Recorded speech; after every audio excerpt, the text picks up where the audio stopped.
എല്ലാവർക്കും ടാലൻറ്റ് ഹണ്ടിലേക്ക് സ്വാഗതം. ഈ ഒരു വീഡിയോയിൽ നമ്മൾ നോക്കാൻ പോകുന്നത് 5ാം ക്ലാസ്സിൻ്റെ മലയാളം കേരള പാഠാവലിയിലെ 2ാമത്തെ യൂണിറ്റിലെ ആദ്യത്തെ പാഠമായിട്ടുള്ള വായുവില്ലാത്ത ലോകം. അതിലെ നിങ്ങളുടെ ഓണപരീക്ഷയ്ക്ക് നിങ്ങൾക്ക് പ്രതീക്ഷിക്കാവുന്ന ചോദ്യങ്ങളും ഉത്തരങ്ങളുമാണ് നമ്മൾ നോക്കാനായിട്ട് പോകുന്നത്. വായുവില്ലാത്ത ലോകം എന്ന് പറയുന്നത് കുഞ്ചൻ നമ്പ്യാർ രചിച്ചിട്ടുള്ള ഒരു പാഠമാണ്. അദ്ദേഹത്തിൻ്റെ ധ്രുവചരിതം തുള്ളക്കഥയിലെ ഒരു ഭാഗമാണ് നമുക്ക് ഈ ഒരു പാഠത്തിലുള്ളത്. വായുവില്ലാത്ത ലോകം എന്ന് പറയുന്ന ഈ ഒരു ഭാഗത്തിലുള്ളത് മനുഷ്യന് ജീവൻ നിലനിർത്താൻ ആവശ്യമായ വായു ഇല്ലാതായാലുള്ള അവസ്ഥ സാധാരണ നമ്മളിൽ ഭയവും സങ്കടവുമാണ് ഉണ്ടാക്കുക. എന്നാൽ ഈ ഒരു ഗൗരവാവസ്ഥയെ നമ്പ്യാർ നർമ്മത്തിലാണ് അവതരിപ്പിക്കുന്നത്. അതാണ് നമുക്ക് ഈ പാഠത്തിൽ പഠിക്കാനായിട്ട് വരുന്നത്. നിങ്ങൾ പാഠം നന്നായിട്ട് വായിച്ച് മനസ്സിലാക്കുക. നമ്മളതിലെ ഓണപരീക്ഷയ്ക്ക് പ്രതീക്ഷിക്കാൻ പറ്റുന്ന ചോദ്യങ്ങളും ഉത്തരങ്ങളുമാണ് ഈ വീഡിയോയിൽ ഉൾപ്പെടുത്തിയിട്ടുള്ളത്. അതുപോലെ തന്നെ നിങ്ങളുടെ പാഠഭാഗത്തുള്ള പ്രവർത്തനങ്ങളും നന്നായി മനസ്സിലാക്കണം. പാഠഭാഗത്തിലെ പ്രവർത്തനങ്ങളിൽ നിന്നായിരിക്കും നിങ്ങൾക്ക് കൂടുതൽ ചോദ്യങ്ങളും വരാനായിട്ട് ചാൻസ് ഉള്ളത്. ആദ്യത്തെ ചോദ്യം നോക്കാം. മർത്യജനങ്ങൾക്ക് കണക്കില്ലാതായത് എപ്പോൾ? ലഘുക്കുറിപ്പ് എഴുതുക. മർത്യജനങ്ങൾക്ക് കണക്കില്ലാതായത് എപ്പോൾ? ലോകത്തെല്ലാം വായുസഞ്ചാരം ഇല്ലാതായപ്പോൾ മനുഷ്യർക്കാകമാനം ചലനമില്ലാതായി. ഓരോരുത്തരും എന്താണോ ചെയ്തുകൊണ്ടിരിക്കുന്നത് അവർ അങ്ങനെ തന്നെ നിശ്ചരായിരിക്കുന്നു. ഇനി 2ാമത്തെ ചോദ്യം. എത്രയും വിസ്മയം, കവിക്ക് അതിശയമുണ്ടായ കാര്യങ്ങൾ എന്തെല്ലാം? വിശകലനം ചെയ്ത് കുറിപ്പാക്കുക. എത്രയും വിസ്മയം, കവി ഇങ്ങനെ പറയുന്നുണ്ട് അല്ലേ. എത്രയും വിസ്മയം, അവിടെ തന്നെ നമുക്കൊരു അതിശയം വരുമ്പോൾ നമ്മൾ പറയുന്ന ഒരു കാര്യമാണ് എത്രയും വിസ്മയം എന്നുള്ളത്. കവിക്ക് ഇവിടെ അതിശയം ഉണ്ടാക്കാൻ ഇടയാക്കിയ കാരണങ്ങൾ എന്തൊക്കെയാണ്? വിശകലനം ചെയ്ത് കുറിപ്പ് തയ്യാറാക്കുവാനാണ് പറഞ്ഞിട്ടുള്ളത്. വായു ഇല്ലാതായതോടെ ജനങ്ങളുടെ അവസ്ഥ കണ്ടാണ് കവിക്ക് വിസ്മയമുണ്ടായത്.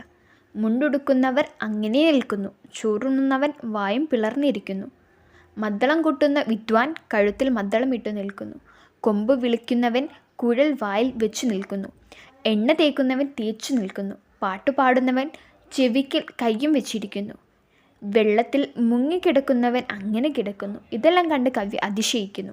അതാണ് ഇവിടെ പറയുന്നത്. ഇനി നമുക്ക് 3ാമത്തെ ചോദ്യം നോക്കാം. ശീർഷകത്തിൻ്റെ ഔചിത്യം വ്യക്തമാക്കുക, കുറിപ്പ് തയ്യാറാക്കുക. കുഞ്ചൻ നമ്പ്യാരുടെ, അതായത് നമ്മുടെ ഈ ശീർഷകം ഉണ്ടല്ലോ, നമ്മുടെ പാഠത്തിൻ്റെ വായുവില്ലാത്ത ലോകം, ആ ഒരു ശീർഷകം, ആ ഒരു തലക്കെട്ട് നമ്മുടെ പാഠത്തിന് എത്രത്തോളം അനുയോജ്യമാണ്.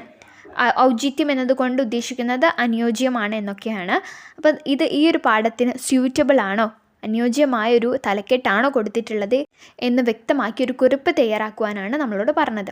ഇവിടെ കൊടുത്തിട്ടുള്ളത് നോക്കാം. കുഞ്ചൻ നമ്പ്യാരുടെ തുള്ളൽ പാട്ടിലെ ഒരു ഭാഗമാണ് ഇവിടെ നൽകിയിരിക്കുന്നത്. പെട്ടെന്ന് ഭൂമിയിൽ വായുവില്ലാതായാൽ എന്തെല്ലാം സംഭവിക്കുമെന്നാണ് കവി വിവരിക്കുന്നത്. ഭൂമിയിൽ മനുഷ്യർ ഓരോ കർമ്മങ്ങൾ ചെയ്യുകയായിരിക്കും. ആ സമയത്ത് മാരുതൻ നിന്നു പോയാൽ എന്തായിരിക്കുമെന്നാണ് കവി വിവരിക്കുന്നത്. മാരുതൻ എന്ന് പറഞ്ഞിട്ടുണ്ടെങ്കിൽ വായുവിനെയാണ് പറയുന്നത് മാരുതൻ എന്ന്. അപ്പോൾ കവി ഇവിടെ പറയുന്നത് എന്താണ്? ഭൂമിയിൽ വായു ഇല്ലാതായി കഴിഞ്ഞിട്ടുണ്ടെങ്കിൽ ഓരോരുത്തരും ഓരോ പണി ചെയ്യുമായിരിക്കില്ലേ, ഓരോ ജോലിയിൽ ഏർപ്പെട്ടിരിക്കുകയായിരിക്കില്ലേ. പെട്ടെന്ന് വായു നിന്ന് പോയിട്ടുണ്ടെങ്കിൽ അവർ ആ ഒരു പണിയിൽ തന്നെ ഇങ്ങനെ തുടരും.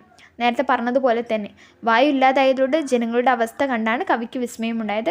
അതിൽ പറയുന്ന പോലെ തന്നെ ചോറുണ്ണുന്നവൻ വായും പിളർന്നിരിക്കും, മദ്ദളം കൊട്ടുന്ന വിദ്വാൻ കഴുത്തിൽ മദ്ദളം ഇട്ട് നിൽക്കും, കൊമ്പ് വിൽക്കുന്നവൻ കുഴൽ വായിൽ വെച്ച് നിൽക്കുന്നു. അങ്ങനെ ഓരോരുത്തരും ചെയ്യുന്ന ആ ജോലിയിൽ അതേപോലെ നിൽക്കും. അപ്പോൾ നമ്മൾ സ്റ്റാച്ചു ആയി നിൽക്കാമെന്നൊക്കെ പറയില്ല, അതുപോലെ. നിങ്ങളോട് ഈ ഒരു ചോദ്യം ചോദിച്ചില്ലേ, ശീർഷകത്തിൻ്റെ ഔചിത്യം വ്യക്തമാക്കി കുറിപ്പ് തയ്യാറാക്കുക എന്നുള്ളത്. അതിൽ നിങ്ങൾക്ക് ഈ ഒരു ഉത്തരവും ഉൾപ്പെടുത്താം. അതുപോലെ തന്നെ എത്രയും വിസ്മയം, ഇതിലെ കുറച്ച് ഭാഗങ്ങളും, ചോറുന്നവനെ വായും പിളർന്നിരിക്കുന്നു, അതുപോലെയുള്ള ഈ മുണ്ടുടുക്കുന്നവൻ തൊട്ട് അതിശയിക്കുന്നു വരെയുള്ള കാര്യങ്ങൾ നിങ്ങൾക്ക് എഴുതാവുന്നതാണ്. ഇനി 4ാമത്തെ ചോദ്യമാണ്. മനോപടം തയ്യാറാക്കാം.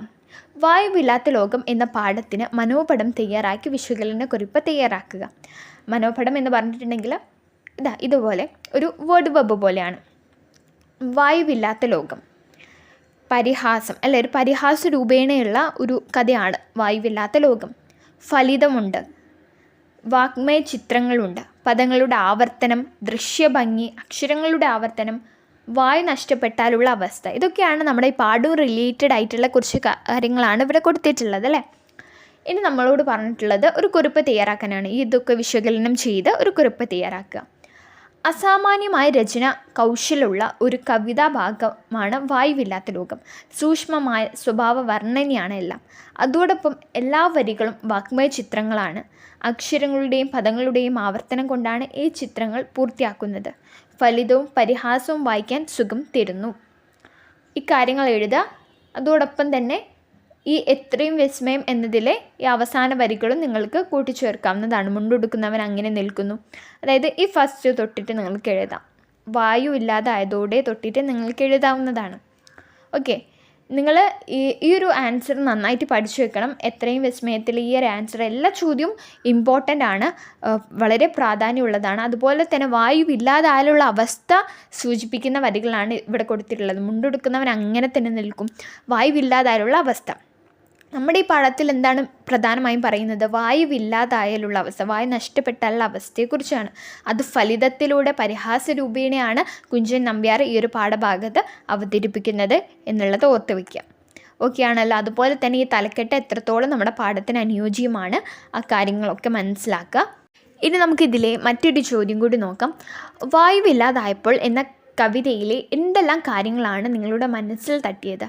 താളഭംഗി, വിവിധ ദൃശ്യങ്ങൾ, ഇനിയും എന്തെല്ലാമാണ് ചർച്ച ചെയ്യും. അവയെല്ലാം ഉൾപ്പെടുത്തി ആസ്വാദനം തയ്യാറാക്കൂ. വായുവില്ലാതായപ്പോൾ എന്ന കുഞ്ചൻ നമ്പ്യാരുടെ ആ ഒരു കവിതാഭാഗം അല്ലേ, അതിൻ്റെ താളഭംഗി, വിവിധ ദൃശ്യങ്ങൾ, വാഗ്മയ ചിത്രങ്ങൾ, അതൊക്കെ ഉൾപ്പെടുത്തി അതിൻ്റെ ഒരു ആസ്വാദനക്കുറിപ്പാണ് നമ്മൾ തയ്യാറാക്കേണ്ടത് കേട്ടോ. ആസ്വാദനക്കുറിപ്പ് തയ്യാറാക്കുമ്പോൾ നമ്മൾ പാഠത്തിനെക്കുറിച്ച് പറയണം, അതിൻ്റെ ആശയങ്ങളെ വിവരിക്കണം, അതിലെന്തിനെക്കുറിച്ചാണ് പ്രതിപാദിക്കുന്നത് എന്നുള്ള കാര്യങ്ങളൊക്കെ നമ്മൾ ഉൾപ്പെടുത്തണം. നമുക്ക് നോക്കാം. തുള്ളൽ ഒരു ദൃശ്യകലയാണ്. ആ കലയ്ക്ക് വേണ്ടി എഴുതിയ കവിതയാണ് അഥവാ പാട്ടാണ് പാഠഭാഗം. ദൃശ്യത്തിന് പ്രാധാന്യം നൽകുന്ന വാഗ്മയ ചിത്രങ്ങളാണ് പാഠഭാഗത്തുള്ളത്. കവിത ആസ്വദിക്കുന്നത് അർത്ഥത്തിൽ, ദൃശ്യഭംഗിയിൽ, താളഭംഗിയിൽ നിറയ്ക്കുന്നുവെങ്കിൽ ആ കവിത ആസ്വാദ്യം തന്നെ. പാഠഭാഗത്തെ എല്ലാ വരികളും ചിരിക്കാനും ചിരിയിലൂടെ ആസ്വദിക്കാനും പാകത്തിലുള്ളത് തന്നെ. ഉണ്ടിരിക്കുന്നവൻ വായും തുറന്നിരിക്കുന്ന രംഗം നമുക്ക് കാണാം. മുണ്ടെടുക്കുന്ന വ്യക്തി രണ്ടു കരം കൊണ്ടും മുണ്ട് നൊറിഞ്ഞ് നിഷ്ഠനായി നിൽക്കുന്നത് നമ്മുടെ കൺമുന്നിൽ വരികയാണ്. പാഠഭാഗം ഏറ്റവും ഹൃദ്യമാകുന്നതും ഈ ദൃശ്യഭംഗി തന്നെ. ഓക്കെ ആണല്ലോ. ഇത് ചോദ്യം നിങ്ങൾക്ക് മനസ്സിലായല്ലോ. നമ്മളോട് മിക്കവാറും ചോദിക്കാൻ ചാൻസ് ഉണ്ട്. ആസ്വാദനക്കുറിപ്പ്. പിന്നെ നമുക്ക് ഇനിയുള്ള ഭാഗത്തൊക്കെ ആ ഒരു കവിത, ആ ഒരു പാഠഭാഗത്തുള്ള കഥാപാത്ര പരിചയങ്ങളുണ്ട്. കഥാപാത്രങ്ങളെ പരിചയപ്പെട്ട് കഥാപാത്രത്തിനെ കുറിച്ച് വിവരിക്കാനൊക്കെ ഉണ്ട്. അത് നമുക്ക് ഈ ഒരു പാഠത്തിലില്ല, പക്ഷേ നമുക്കിനി വരുന്ന പാഠത്തിലൊക്കെ ഉണ്ട്. അപ്പോൾ നമ്മൾ ആ ഒരു പാഠത്തിൽ വരുമ്പോൾ നമ്മൾ ആ ചോദ്യങ്ങളൊക്കെ ഡിസ്കസ് ചെയ്യും. നിങ്ങൾ എന്തായാലും ഓണപരീക്ഷയ്ക്ക് വേണ്ടി പ്രിപ്പയർ ചെയ്യുക കേട്ടോ. ഇത്രയുമാണ് ഈ ഒരു പാഠത്തിൽ നിന്ന് പ്രധാനമായിട്ടുള്ള ചോദ്യങ്ങൾ കേട്ടോ. ഇനിയും ഉണ്ട് കുറച്ച് ചോദ്യങ്ങളൊക്കെ, അത് നമ്മൾ എക്സാമിനോടനുബന്ധിച്ച് ചർച്ച ചെയ്യും. ഈ ഒരു ചോദ്യങ്ങൾ നിങ്ങൾ മനസ്സിലാക്കി വെക്കണം. പാഠം നന്നായിട്ട് വായിക്കണം. പാഠത്തിലെ പാഠഭാഗ പ്രവർത്തനങ്ങളുണ്ടല്ലോ, അതൊക്കെ മനസ്സിലാക്കുക. ഇപ്പോൾ ഗ്രാമർ പോലെയുള്ള പ്രവർത്തനങ്ങളൊക്കെ ഉണ്ടാവും, അതൊക്കെ നിങ്ങൾ ചെയ്ത് പഠിക്കുക. ഓരോ വാക്കും വായിക്കുക. പാഠഭാഗത്തിൻ്റെ ആശയം മനസ്സിലാക്കി വെക്കുക. ഓക്കെ ആണല്ലോ. ഇതുപോലെ നമ്മൾ ഓരോ യൂണിറ്റിലെയും ഓരോ പാഠത്തിലെയും പ്രധാനപ്പെട്ട ഓണപരീക്ഷയ്ക്ക് പ്രതീക്ഷിക്കാൻ പറ്റുന്ന ചോദ്യങ്ങളൊക്കെ ഉൾപ്പെടുത്തിയ ചില വീഡിയോ ചെയ്യുന്നതാണ്.